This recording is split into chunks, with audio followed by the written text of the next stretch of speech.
Chairman, members of the committee, members of the European Parliament, thank you very much for inviting me today to speak about Magnitsky sanctions. I have the experience with this issue which goes back to the death and murder of Sergei Magnitsky on November 16, 2009. Sergei Magnitsky was my lawyer in Russia. He was murdered for uncovering a vast government corruption scheme, and after his murder, I made a vow to his memory, to his family, and to myself that I was going to go after the people who killed him and make sure they face justice. When we tried to get justice in Russia, that proved to be impossible because the Putin regime circled the wagons and made sure that everybody got away with impunity. And so then we said to ourselves, if we can't get justice inside of Russia, how do we get justice outside of Russia? And we looked at the crime that Sergei Magnitsky exposed, and it was a crime of money. Sergei Magnitsky exposed a $230 million corruption scheme. And the people who committed that crime don't keep their money in Russia, they keep that money in the West, in London, in Paris, they keep it in New York and other places. And we came up with the idea of freezing their assets and banning their visas. And that became known as the Magnitsky Act.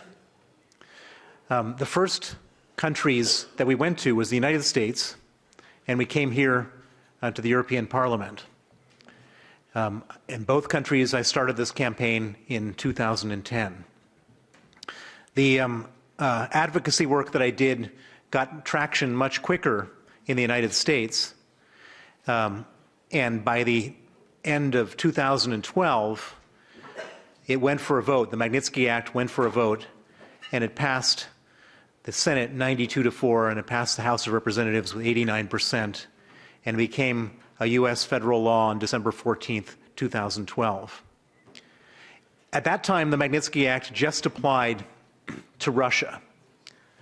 And the reaction from Russia was extreme. Vladimir Putin was so angry, he made it his single largest foreign policy priority to try to have the Magnitsky Act repealed and to stop it from spreading. And when members of Congress saw his reaction, they didn't have the reaction that he thought they would have. Instead of being intimidated, they said, wait a second, if it works on Vladimir Putin, it should work on other dictators and kleptocrats. And they came up with the Global Magnitsky Act. And the Global Magnitsky Act passed unanimously in the Senate in December of 2016. It became a federal law in 2016. On the same day that the U.S. passed the Global Magnitsky Act, the Estonian Parliament unanimously passed the Estonian Magnitsky Act, which is a global piece of legislation. Following that, Canada passed the Magnitsky Act, a global piece of legislation. And then we had Latvia, Lithuania, and the United Kingdom. Now, in the meantime, we have been trying to get the European Union to do a Magnitsky Act. And as the chairman said, in 2014, the European Parliament unanimously called on the European Union to do a Magnitsky Act. And when it went to the head of the External Action Service, Federica Mogherini, in January of 2015, she rejected the proposal. She rejected a unanimous call of the European Parliament. It was followed up on several more times, and she rejected those follow-up calls as well. She said she didn't think it was a good idea. I was told informally that if I wanted to get a Magnitsky Act in Europe, I shouldn't bother at the EU, I should go to individual member states. And so I started going around to individual member states, and I got an interesting reaction, which was that places like Denmark and Sweden and the Netherlands said, we think it's a great idea, but it should be done at an EU level. So the EU said it should be done at a member state level, and the member states said it should be done at an EU level.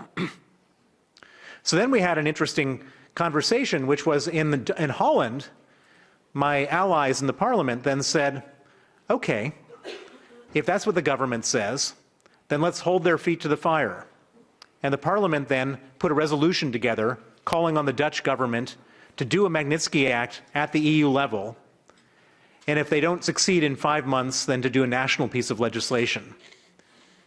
The government party said, no, no, no, let's not do this. But in Holland, there is a minority government, and all the other parties said yes. It passed with a majority, and the government was obliged to come to the EU and do an EU Magnitsky Act.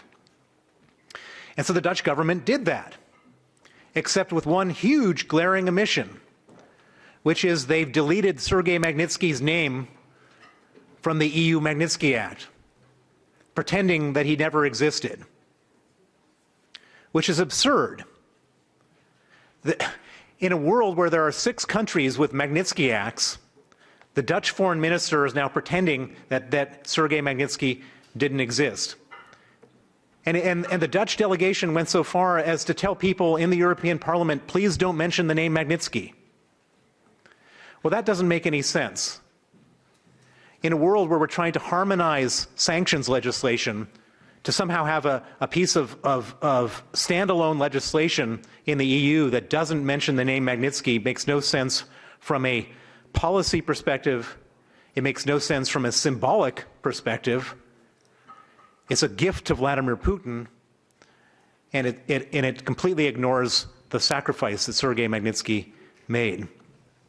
And so I was pleased when Lord Anderson, who was the rapporteur at the Parliamentary Assembly of the Council of Europe, put together a report recommending that all Council of Europe member states adopt a Magnitsky Act, and I was particularly pleased that he said in that report that Magnitsky's name should be on it, and I was even more pleased when it passed 95-3.